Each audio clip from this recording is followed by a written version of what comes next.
according to my calculations, not much has changed on the outside. Car Trips featuring Migs.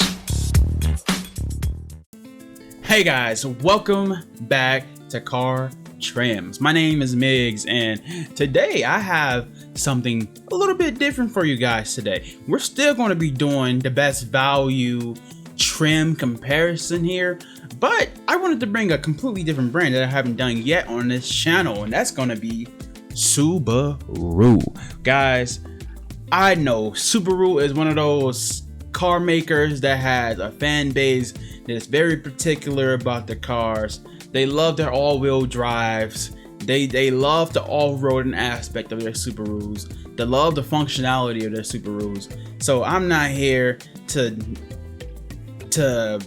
upset the wrong crowd, okay? I was gonna use another word there, but let's just stick with upset, okay? Guys, let's talk about this 2025 Forester. What is the Forester? Well, that's Subaru's version of the compact SUV segment. Guys, that segment includes vehicles such as the Honda CR-V, the Kia Sportage, the Mazda CX-5, and they had the Mazda CX-50. Two different cars, by the way. And cars like that, the smaller SUVs that you can think of, is actually the most selling segment of cars in the United States, guys. We love SUVs, but sometimes we just don't need all the room that Escalade has to offer. Or maybe we just can't, afford that price or justify paying that much. So when we look at something that's smaller, that fits our needs, and that's still technically an SUV, we're sitting up a little bit higher than a sedan. I think it's a great segment, and clearly America does too. So let's get into it. What makes this 2025 Forester special?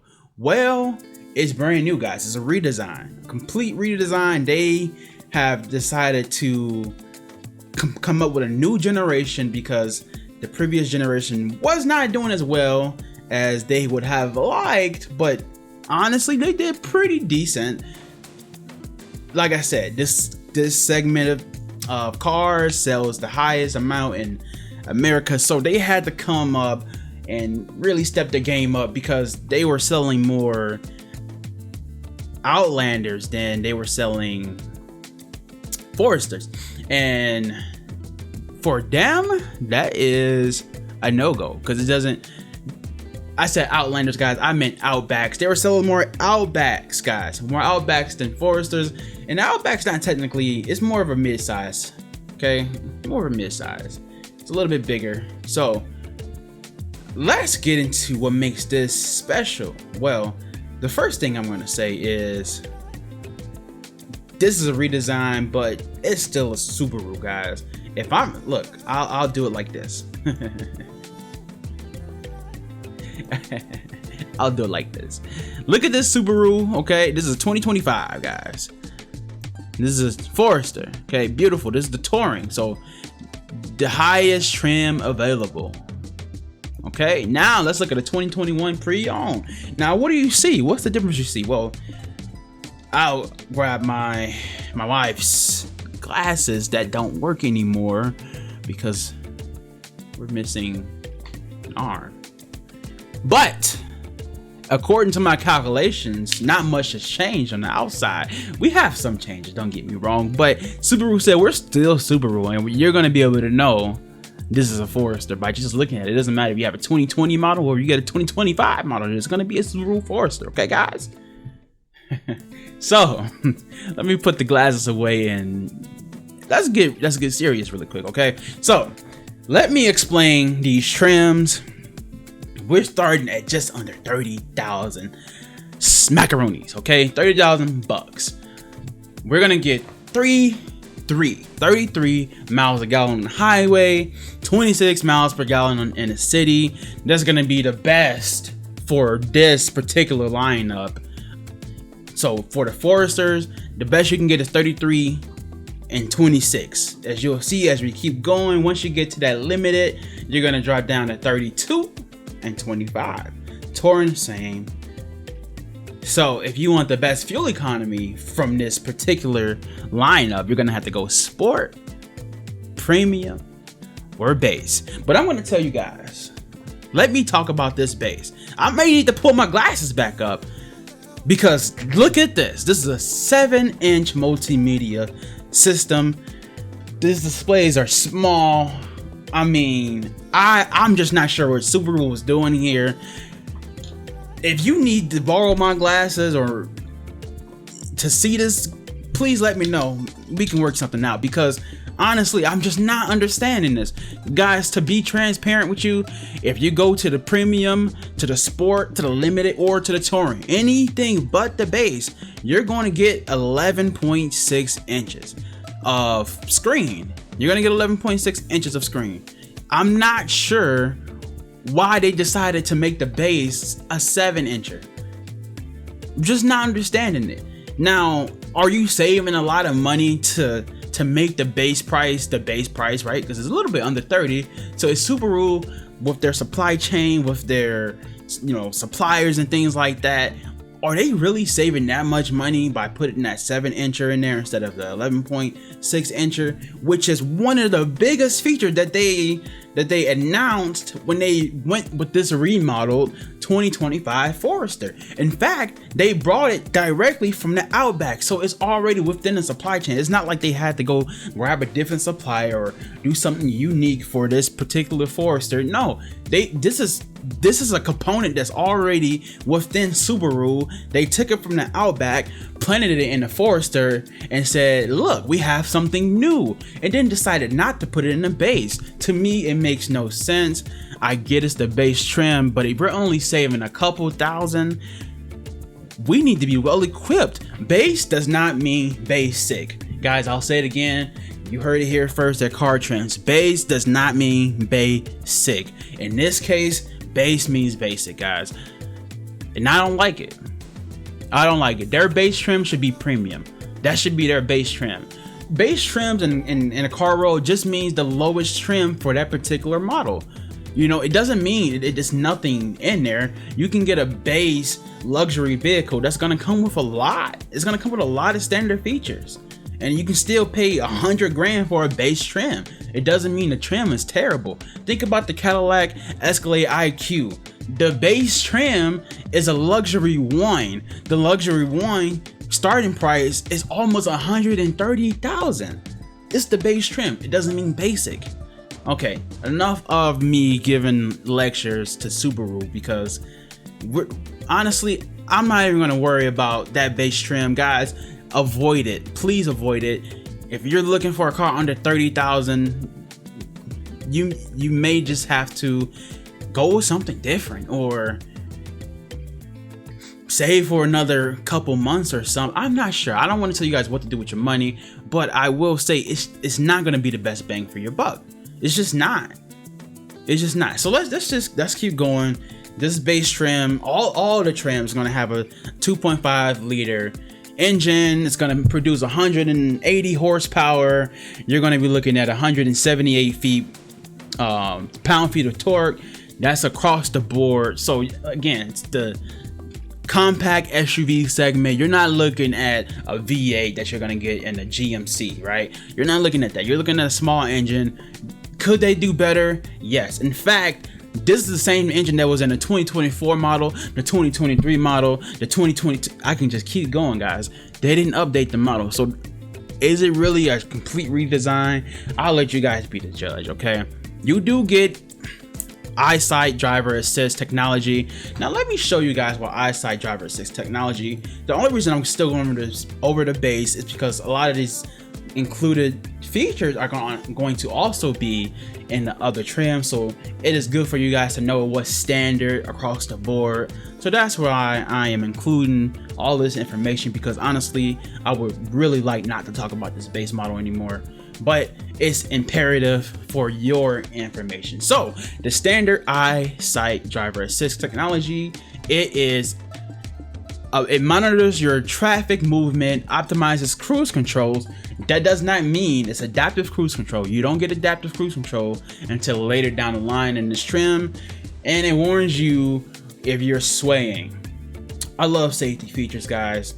So that's pretty cool. You got the LED steering responsive, so that's going to be standard across the board. When you're turning, you're moving a little bit, your headlights are going to point to where you're going. That's nice. That's a 2025 feature. 8.7 inches of ground clearance. This is a Subaru special. They're always giving you really good ground clearance, even for low to the ground cars. This car is not super tall, you know, but you're still gonna get a pretty good ground clearance because they are promoting, you know, being able to off-road just a little bit. This is not an off-roader by any means, but if you do lose track of the street and you get on a trail that's not crazy rocky or anything like that, just rough terrain, Subarus in general can handle that. And that's why a lot of people like Subarus. Subarus are nice. They have great cargo space, guys. This is one of the biggest things about Subarus. Cargo space, 74.4 cubic feet of cargo volume. That's great. You get the standard raised roof rails, the 17-inch alloy wheels. So let's move on. Let's move on to this premium. Now we're looking at over the $30,000 mark. You're looking at $31,995. Now, as I'm thinking about it, as I'm talking to you guys, I really do think Subaru wanted to be able to market an under $30,000 car. They needed that for marketing purposes. I don't think they plan on selling a lot of the base models. In fact, I would love for you to go to your online and look up Subaru, your nearest dealership, and see if they even have a base model in stock. They probably don't. They probably don't even have a base model in stock. You probably have to order that, or it'll probably be a rare find, because I don't think Subaru plans on selling much of them. I think it's a placeholder so they can claim an under $30,000 car. Now, Subaru, you can come for me and tell me, you know, to stop talking crazy about your brand. I'm not. I'm just being honest. And that's what the people want. They want honesty. They want my honest opinion. And that's the honest truth. You guys know, when you're marketing all these different features, like an 11.6 inch screen that's coming directly from your Outback, you know we are gonna expect it as standard, and you didn't do that. You didn't deliver. You didn't have that base as standard with the new technology, which is okay, but let's just not promote it as such, unless you're just doing that to have a car under 30,000, which is exactly, guys, that's what they're doing. Okay, back to the premium. Okay, so this, you're gonna be paying about $2,300 more. You're looking at the Subaru Starlink 11.6 inch multimedia plus. So now we're getting to that better, you know, interior technology. You're looking at, they have 4G capability in here. You're looking at keyless access with push to start, which is pretty standard nowadays. You're looking at the panoramic powered moonroof. Now, see, now we're talking, guys. We're looking at a moonroof. A moonroof. Okay? So that's good stuff. I mean, if you ask me, this should be their base model. Their base model should be standard across the board moonroofs. That's a great marketing ploy, okay? That's what I'm talking about. Now, the zonk that I have here is, don't really care about the powered rear gate. I understand if that's not powered, I get going to a different trim for that. But when it comes to safety, guys, I'm really concerned about safety, guys. Blind spot detection is huge. It's one of the largest reasons for accidents, even to this day in 2024. We're in August 2024, all this technology, and we still get a lot of blind spot accidents. In fact, personally, my wife was just in an accident, and I'm so happy nobody was hurt. My son was in a car. He's under a year old, guys, and man, she got in an accident. The person at fault hit her because she was kind of in their blind spot. She was coming from their blind spot, so she just got ahead of them, and I guess they just didn't see her and turned to the left a little bit too early to merge lanes, or not merge, but get over lanes, and hit them from on the side, and you know, that's stuff that can be avoided with stuff like this. Blind spot detection should be mandatory, guys. And maybe that's just my personal experience talking, you know, because I have a story that really relates to this. But me personally, I'm not grabbing a vehicle without blind spot detection. This has been around for so long, right? I mean, this technology is nothing new. Now, if you want to say the rear cross traffic alert and stuff, you want to add that as separate to a different trim level, I get it. But blind spot detection should be absolutely positively standard. And it's not even on the premium. You see how disappointed I am, guys. Let's move on to the sport, because I can't do it anymore. Guys, don't buy a premium, don't buy a base.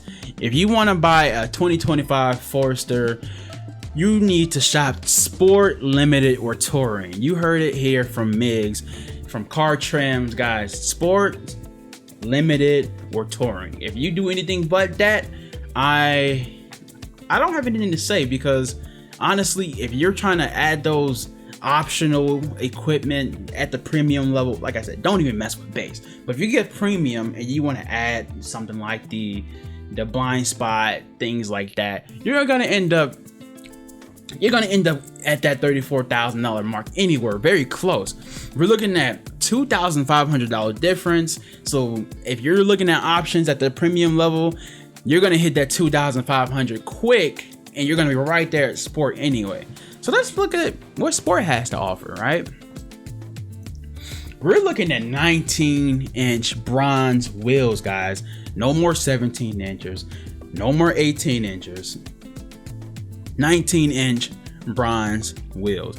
I think it's pretty nice. I love how they tried to make the Sport look very different than all the other trims.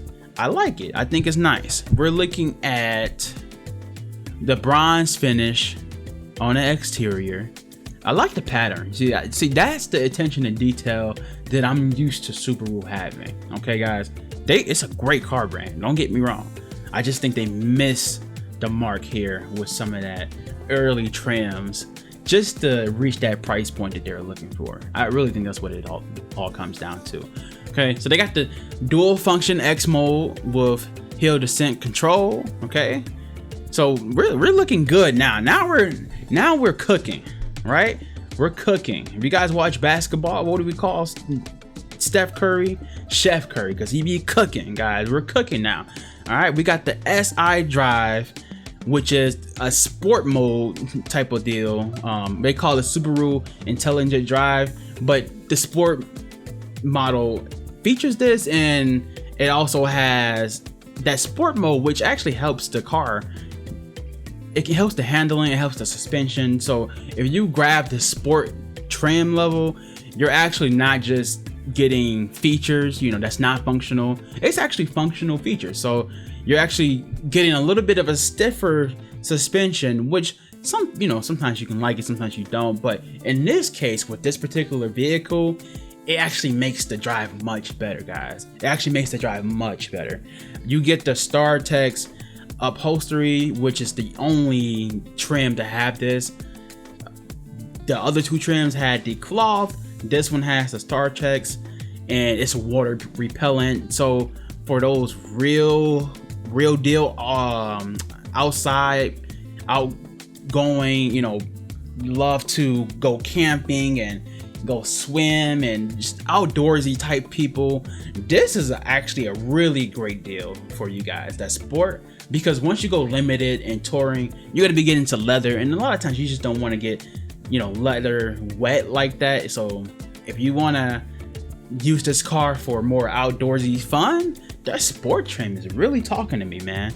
19-inch wheels, guys. So I mean, that's the bulk of the differences here. Also, I forgot the blind spot detection. So this is where blind spot detection becomes standard. So like I said, sport, limited, and touring is the only ones I would personally be looking at, because those safety features are there. You need that blind spot. I'm not saying you can't drive. I'm saying it's a great addition, and you can never be too safe, man. You can never be too safe. ladies and gentlemen, let me continue to the limited. Now we're looking at $35,995, another $2,500 increase from the sport. Now, can they justify this increase? Let's think about it. Well, we go back down to 18-inch wheels, okay? We go back down to 18-inch wheels. You won't get 19 in the luxury trim until you get to that touring. So if you want a luxury version of this Forester, then you have to get the touring if you want the 19-inch wheels. So this is a luxury trim level, right? This limited is a luxury trim level, and it has 18-inch wheels. And honestly, they're pretty nice. They're pretty nice. I'm not gonna lie to you. It's only an inch off. I like the 19-inch wheels a little bit better. I'm a big fan of bigger, larger wheels, but that's just such an American thing to say, guys. You do get the leather trim upholstery here, so you're starting to get into that leather. You get the blind spot detection, obviously, because we got that in sport as well. We're not gonna get worse. Oh, big deal here. The 10-way power driver's seat and an 8-way power front passenger seat. Okay, it's powered, guys. For the sport, for the premium, and for the base, they're not powered, they're manual. Okay, they're manual. So if that's like a deal breaker for you, then I'm sorry, you can't get that sport either, because it is manual to find that comfort in your seat. Now, the seats are better at the sport and premium level than it is for the base when it comes to adjustability. It's still manual, but you have more adjustments available, right? You still get that 10-way, adjustability, but it's just manual. At base, you don't get any of it. It's just a straight manual. You don't get to make much adjustments. Stay away from the base. Stay away from the base. Okay. All right. You get the power rear gate. So now we're getting into that power rear gate. Again, this is just luxury features. Nothing that we, haven't seen before. This is where you get the adaptive cruise control once you go to the limited. This is where you get the reverse automatic braking. So that's nice. That is nice. Now, I think the reverse automatic braking is an option though, and that may be the case. Let's double check. Reverse automatic braking is an option, and that's an option for sport too. Okay, but for touring, now we're becoming standard. So this is just gonna add all those top of the line features, and I'll tell you like this. Let's go to touring. Okay, you're gonna be paying $39,995. Okay, so now we're talking about a $4,000 increase. So Subaru said, you know what, we're gonna do 2,500 increases on most of the trims, and then when you go touring from limited, even though limited is great, it has mostly everything that you need, well, pretty much everything that you need, we're just still gonna charge you another $4,000 to get to touring, just because you can say you have touring. What do you get, guys? I don't want to compare all five. I want to look at specifically the touring. The touring, you get the beautiful seats, the leather trim with ultra suede inserts. So you're gonna get some suede and some leather. Definitely don't want to go from the pool and jump straight into this car. So if you're outdoorsy type of person who's gonna use your Subaru for those events, you may want to stay away from this trim. Okay, you get this 11.6-inch multimedia display, just like you get in the sport and in the limited, but this time you get navigation. I'm not sure who uses their car navigation, system like that. A lot of people don't. A lot of people use their phone for navigation, but some people do, and there's no better way to do it. Whatever gets you from point A to point B, do you. So is that nice to have? Yes, that's nice to have. I think that should be on limited as well, but that's to each his own, guys. Driver focus, this is new for this trim. The driver focus helps detect distracted and drowsy drivers. So I mean, you can kind of do that with the base trim, because it has the technology where it knows if you're kind of swaying or not. So that does help. But the driver alert system is a little bit more advanced, so you can get that recognition of you being too tired to drive before even you start to sway. It's looking at you from the inside instead of looking at you how you're actually driving. So it's a little bit better. 19-inch wheels, so this is the luxury trim level that has the 19-inch wheels, so that's good. The all-weather package with heated front and rear seats. So if you want heated rear seats, you have to go to this touring level. 360-degree camera. Now this one is not an option. So if you are looking at getting that limited and adding a few options to it, this is not optional. Okay, you can't add this as an option, guys. You have to get the touring trim if you want 360-degree surround view. Is it necessary? Absolutely not. But if you want to see the hood of your car via some AI, you get this trim, okay? You get this trim and you don't look back. But that's not why we're here. We know that getting the most expensive trim is nice. We always understand that. We always strive for that most expensive trim because we know we're getting everything. But not everybody's money is gonna be happy with that. So some people actually care about value. Some people actually want to make sure their money isn't being funny. Okay, so I don't care if you're a millionaire or a $5 heir. Depending on the person, you want to make sure you're getting the best value for your money, the best bang for your buck. So that's what we're going to talk about. Which trim level is going to give you that, guys?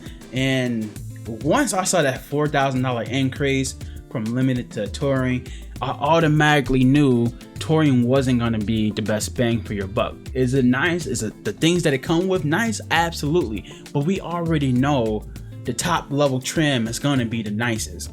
That's not why we're here though. We're here to see which one's going to give you the best bang for your buck. And that is going to be...